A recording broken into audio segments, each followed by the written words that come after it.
Acest podcast este sponsorizat de Rebel Dot, compania de tehnologie care îți transformă ideea într-un produs digital inovator.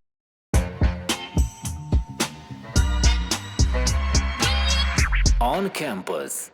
Future of work was all the hype, but future of work is not only about the knowledge workers.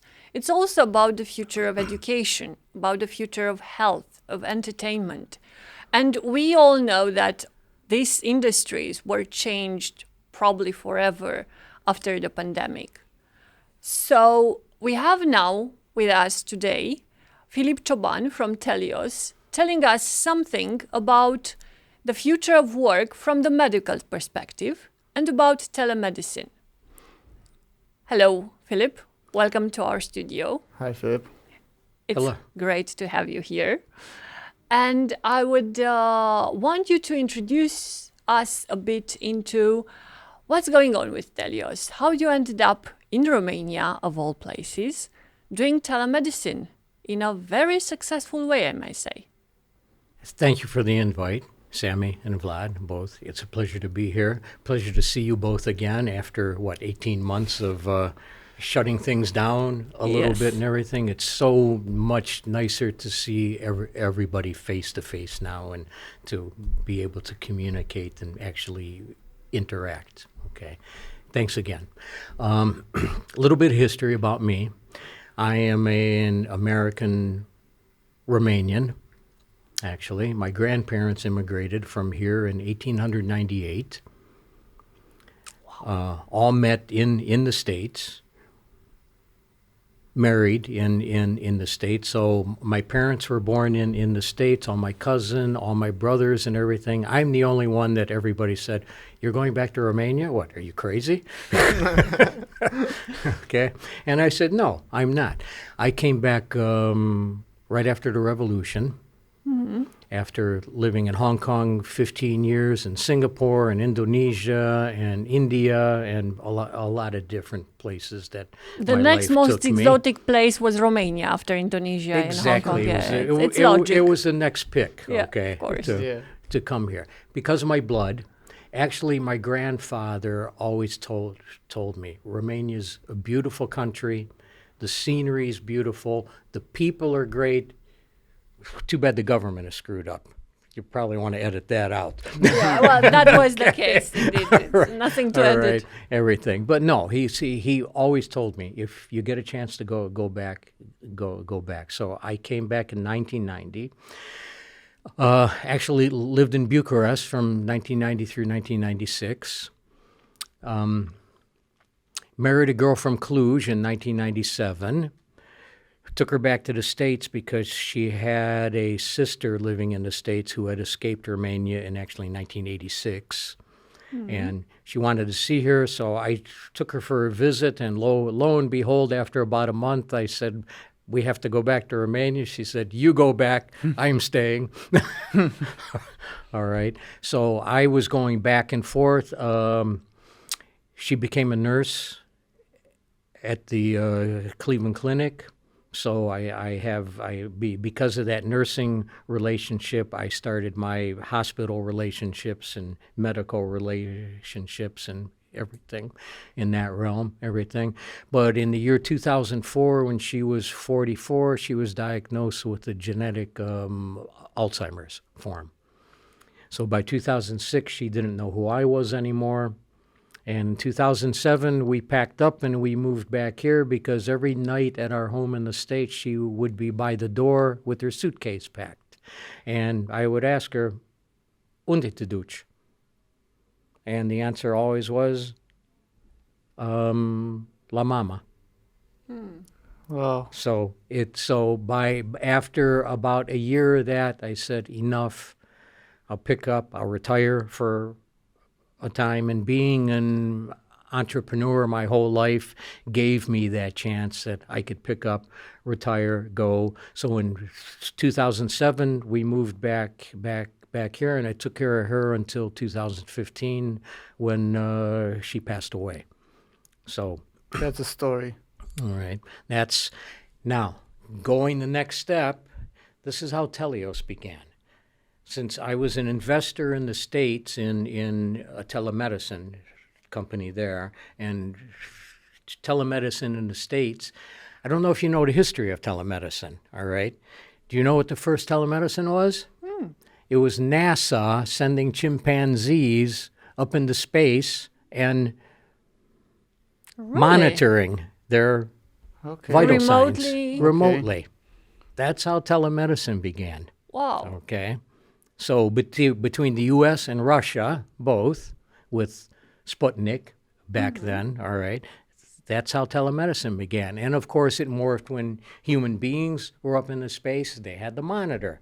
So it became, a thing. How Yeah, like do we most do of the it? inventions, but I didn't know Yeah, that. me NASA, neither. yeah, it's, Okay, so that's how it began. So in the early 90s, telemedicine began in the States as a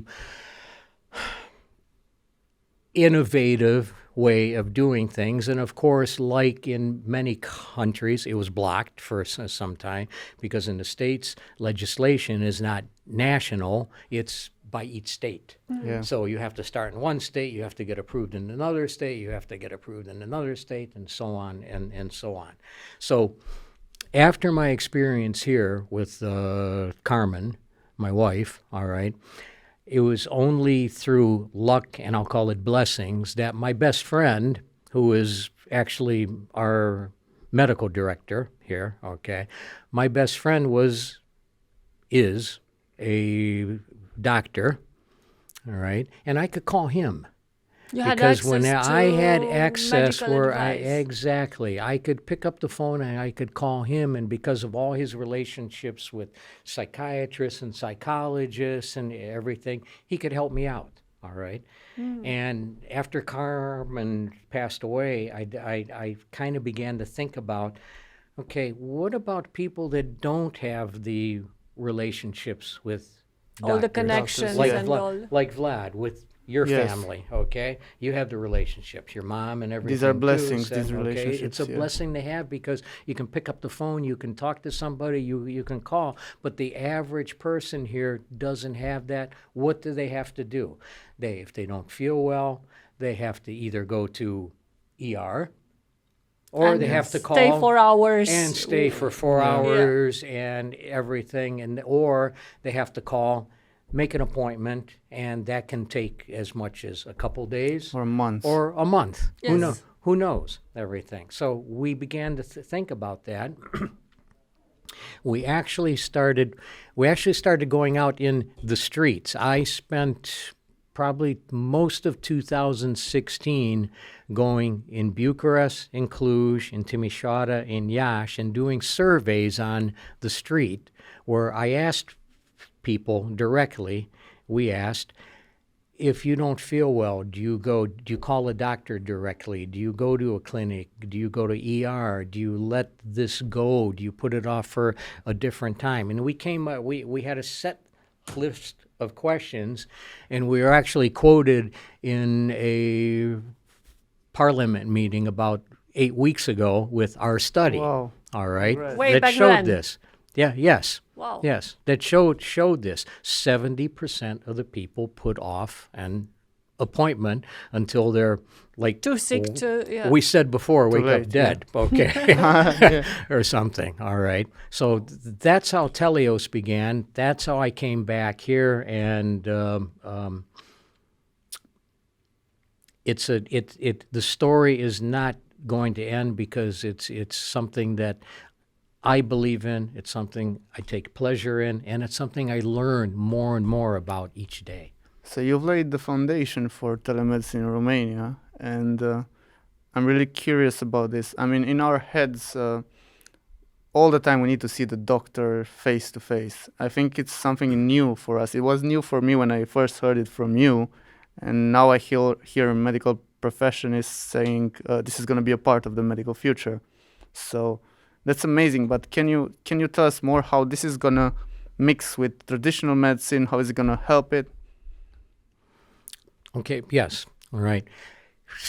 Telemedicine or telehealth will never replace a doctor directly, all right? The people, number one people need a human touch. Yeah. All right. Devices and telephones and video and everything, though those are communications devices. But telehealth or telemedicine is never going to replace the bricks and mortar clinic. Yeah. All right. There's going to be situations where you need that. But in context with that, let me give you an example. I don't have latest statistics, but I have back from 2016, all right, Romania had over 70 million ER calls Oh, with a population of 20 million. 20 million at All most. right. So more than Three and a half times. Three and a half times Wow. the ER calls. Because what do people do when they don't feel good? They just say, all right, we're going to go to an ER and we're going to sit and we're going to wait. Example, my partner in Siget, Codina, is a financial director in the hospital there and everything. 2018, they had 33,000 ER calls. And Siget is You a know- small. Small. It's, you know how many people they admitted to the hospital? About 2,500. Wow. Less than 10%. Exactly. So we- 90% were calls that were solved by not going to the hospital. Exactly. So we in our experience now, we've only had 3 years experience here, and we're solving 80+% across the phone. In the States, after 25 years, we're solving 75% across the phone. So we're saving that, we're saving people time, energy, and we're saving the system money also. Of course, the All right. hospitals, the insurers, I think everybody has to gain if there is exact- a triage point that helps with light situations. Exactly. So, with that being said again, all right, we're never going to replace a visit when it's necessary to see a doctor, all right? But we've proven that now. Most of the time, majority of the time, you don't see because you're calling the doctor. I have something on my skin. I have an ear infection. My child is coughing and everything. 90% of the time, or something like that, it comes out to be a simple case. If it's not a simple case, of course, we say we'll make you an appointment at a clinic now. Everything we take care of that too. All right, and what the business is morphing into more and more is a hybrid between telehealth, bricks and mortar, and actually home visits. Okay. So I think also the doctors are more open nowadays for this because usually it used to be very difficult to get the phone of your doctor. I mean, the doctor will never give you its own mobile phone. And now more and more doctors are enrolled into programs of some sort of telemedicine combined with their practice because they realize what are the benefits. I just realized that I know something about what you do, and it's connected somehow with your question, Vlad. I know you recently concluded a partnership with another startup from Israel about a medical device. And this is in the context of, okay, the human presence will not be replaced, but sometimes you only need the doctor to take some vital signs. And here you have a in between. It's not really telemedicine, but it's not really presence. Tell us a bit, what are you cooking on this? Exactly. What we did, we concluded a partnership with an Israeli company. It's called Telios Care. Mm-hmm. Right. Telios Care, it's an instrument.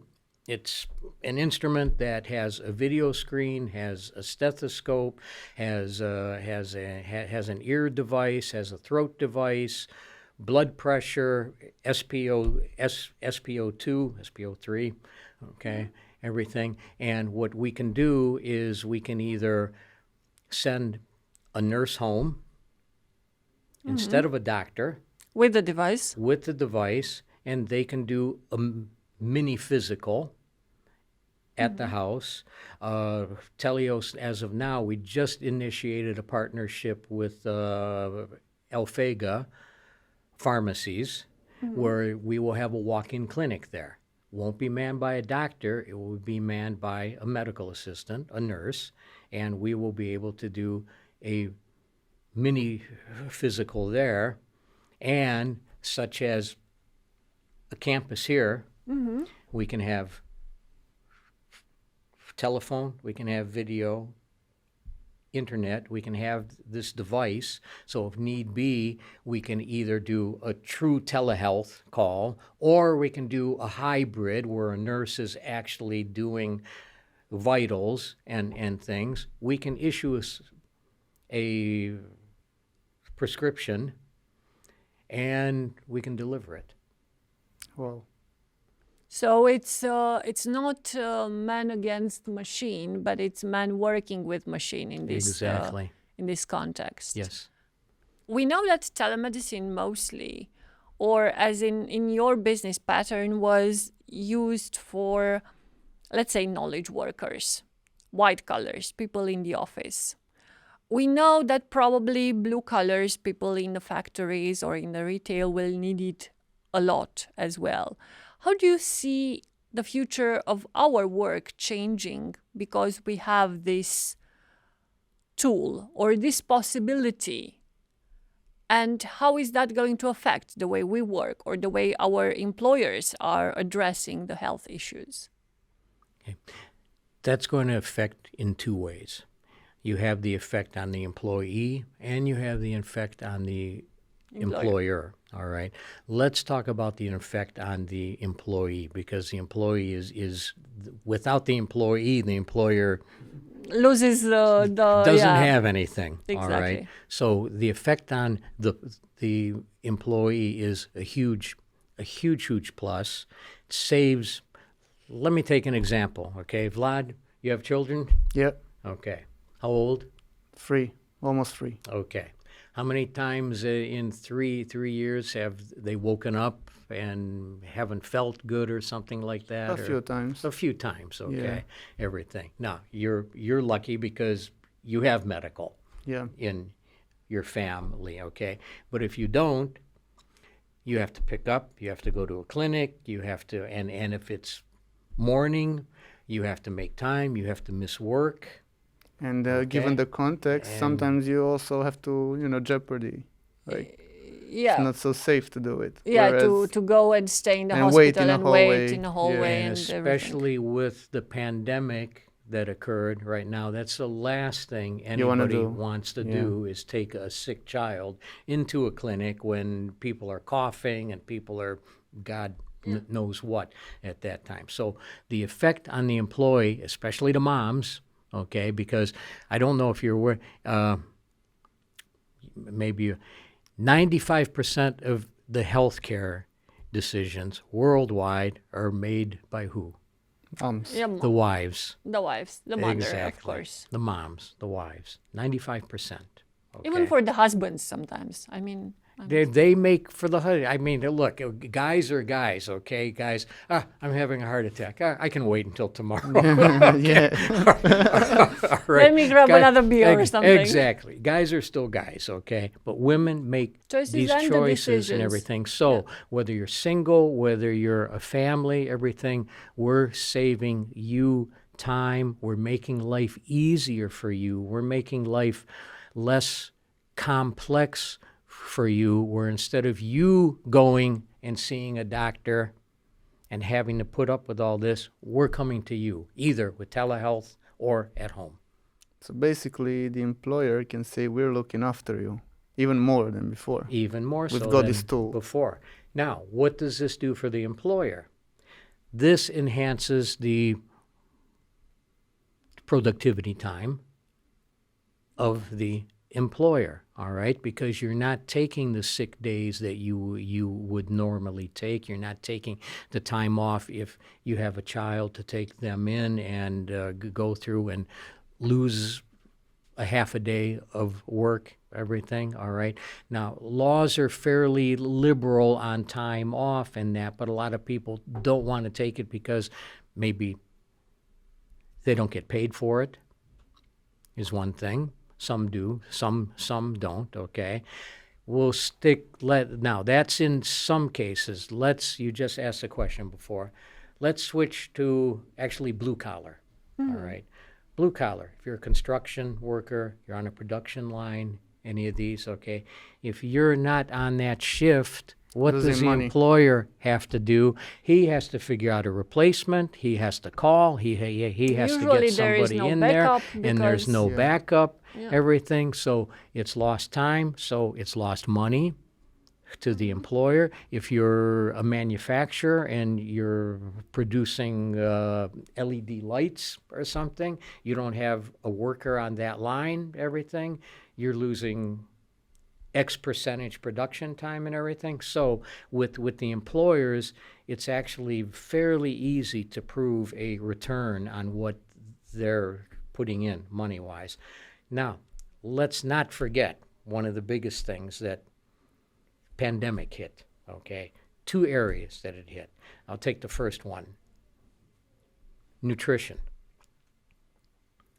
Nutrition is one of our largest used areas. Because of why? Because during the pandemic, what did most people do working at home? Guess Yeah. what? Yeah. They sat on their chairs all No day. exercise, a and lot of no food. exercise, eating. I'm a good example of that too. Okay. Same thing. All right. What did we all do? We got used to everybody using Zoom and everything, and what I like to call talking heads. All right, more than anything, everything. People got used to that aspect. People weren't used to going out, walking around, and they couldn't, and everything. So nutrition became a prime key.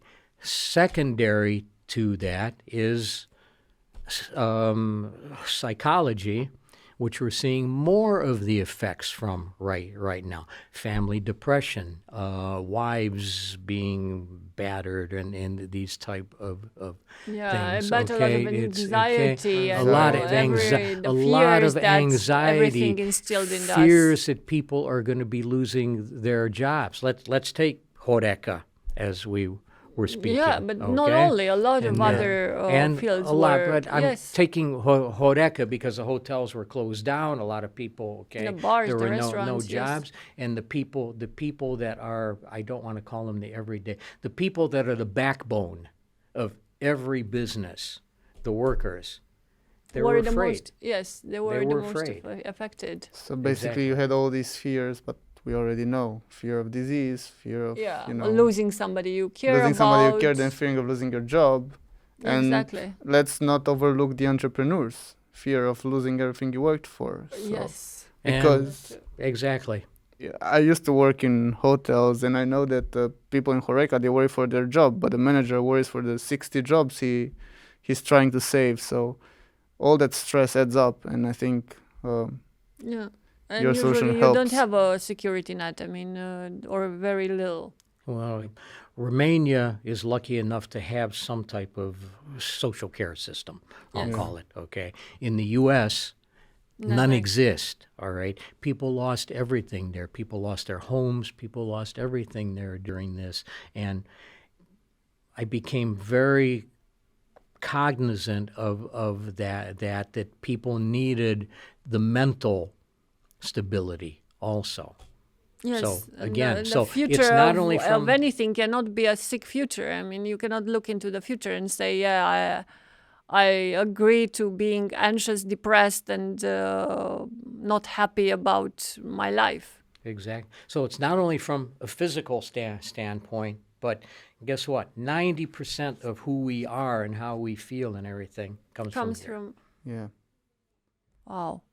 And also, I'm thinking about prevention, because I think we both read the statistics saying that because of COVID, people were afraid to go to the doctors.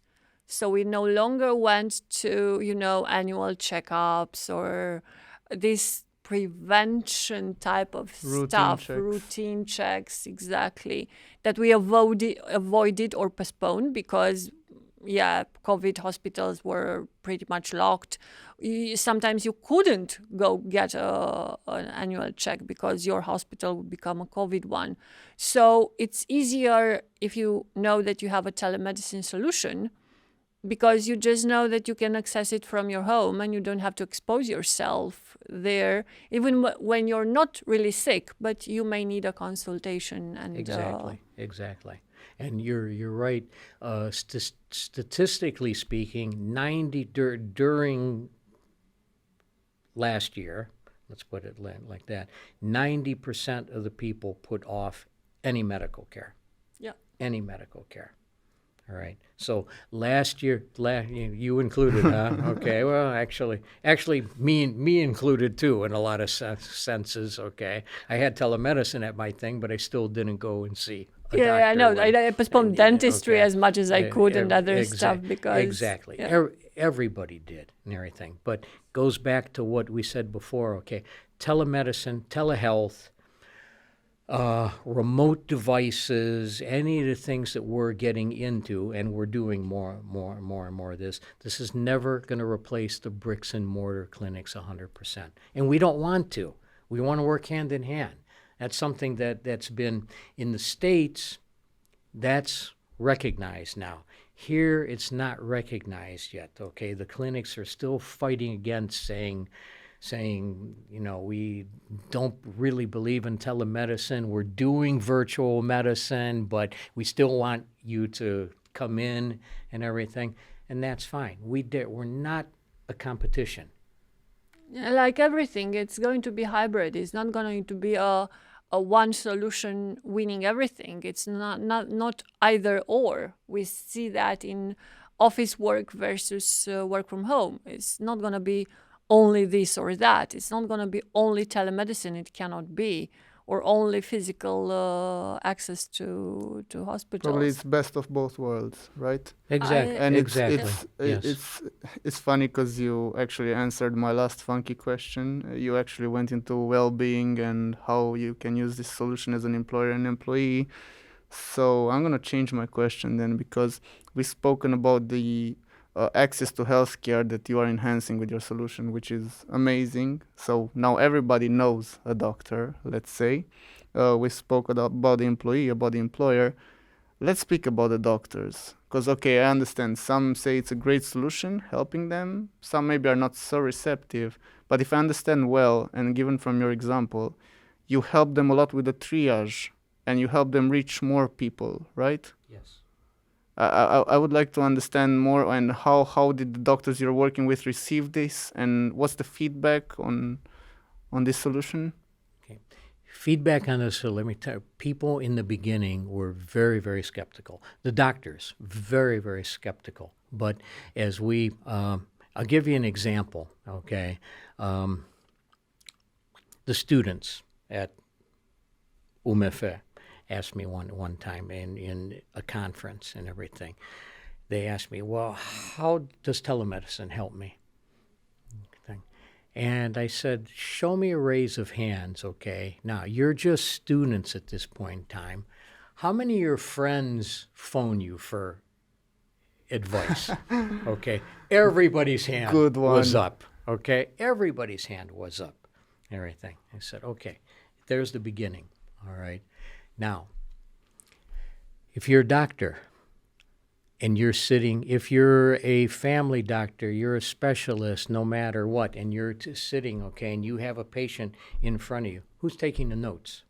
Well, you are, of course, all right?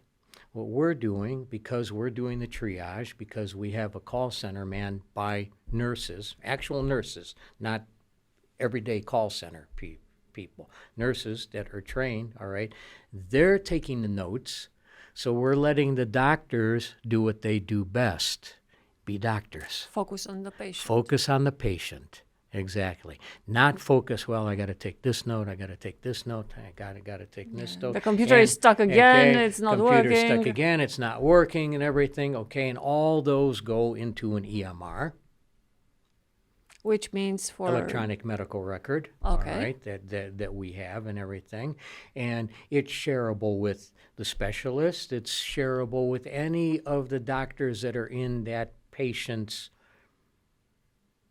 journey, I'll call it, okay? Because what makes it so important for the doctors especially also is we're providing a concierge service, I'll call it, and we're actually taking somebody's hand and we're guiding taking them. guiding them through the whole process, and we're making the doctors' lives so much easier also because they don't have to do the referrals, they don't have to do anything. We're doing all They that. don't have to play detective to figure out what was in the past of that Exactly. person, what Exactly. happened before, and all Exactly. that. Exactly. So what we're doing, we're enhancing the doctor's life.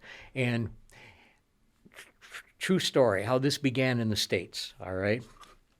You know, in the States, everybody likes to golf. The doctors especially, they're out on the golf course. So when telemedicine began in the States, all right, the doctors were very, very skeptical, of course. So said, hey, let's go out for a little golf today and everything.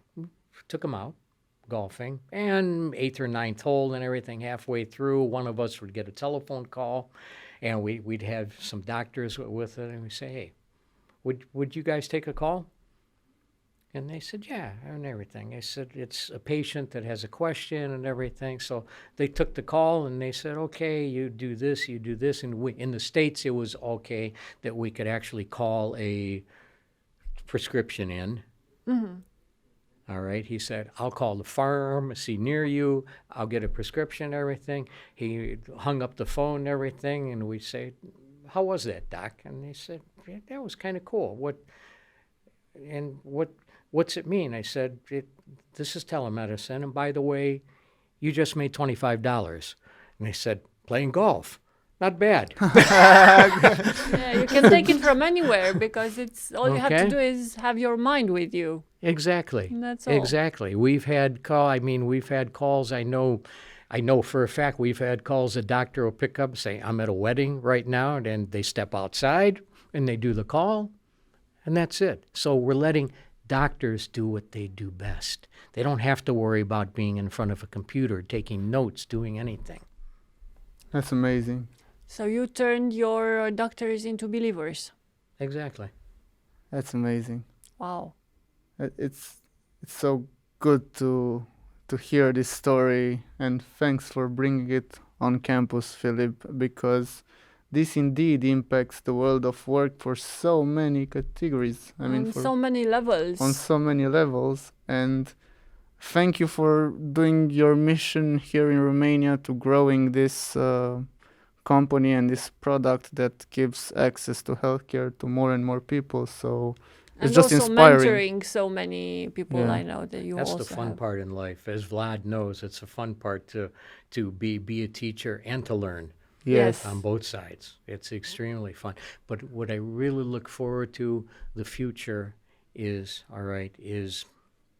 doing futuristic, I'll call it, needs and providing health care to school systems, to campuses, to a thing that where people can have access, not have to worry about, am I going to be able to pick up the phone and to have an actual telemedicine booth, which we're working on right now, all right? You'll be able, I'll prognosticate a little bit, okay, here, and say that within a year's time, we'll be able to have a booth out in your lobby here that'll have a video screen, blood pressure equipment, EKG equipment, and everything, where you can go in and you can have a telemedicine visit and a physical and everything done and get a prescription automatically.